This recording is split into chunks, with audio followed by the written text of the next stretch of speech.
क्या आपको पता है जियोपॉलिटिक्स का सबसे बड़ा गेम नक्शे की लकीरों में नहीं बल्कि समुद्र के चोक पॉइंट्स में खेला जा रहा है। एंड स्टेट ऑफ हॉर्मोज और स्टेट ऑफ मलक्का में जो हो रहा है वो चाइना की दुकान बंद कर सकता है। And let me explain you how. देखिए, अंडमान निकोबार के ठीक नीचे से गुजरता है मलक्का स्टेट। एक तरफ है इंडोनेशिया, दूसरी तरफ है मलेशिया और साउथ चोक पॉइंट पे है सिंगापुर।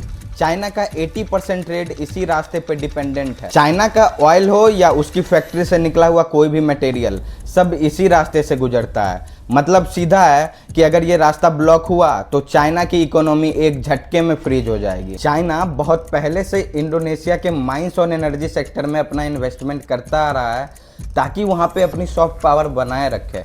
पर यूएस अब इस चीज़ को धीरे धीरे पलटता जा रहा है। यूएस सेक्रेटरी ऑफ वॉर अब इंडोनेशिया के साथ एक defence cooperation partnership deal sign कर रहे हैं। इंडोनेशिया अब यूएस के ड्रोन्स और फ्रांस के राफेल के साथ अपनी मैरीटाइम सिक्योरिटी टाइट कर रहा है, जिसका सीधा मतलब है कि यूएस का इन्फ्लुएंस अब इंडोनेशिया पे बढ़ता जा रहा है। सिर्फ इंडोनेशिया ही नहीं, मलेशिया और सिंगापुर भी इस गेम के बहुत बड़े प्लेयर्स हैं।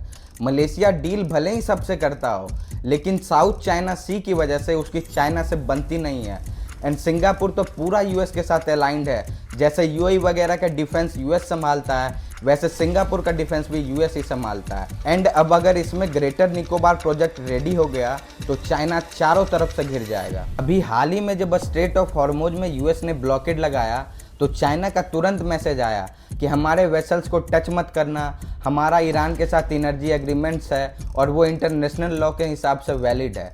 क्योंकि चाइना को पता है कि अगर ये ट्रेड रुका तो उनका सॉफ्ट पावर गेम खत्म। ये सुपर पावर बने रहने की ऐसी जंग है जो यूएस और चाइना के बीच समुंदर के रास्ते लड़ी जा रही है। ऐसे ही और जियोपॉलिटिकल स्टोरीज के लिए फॉलो अलोंग।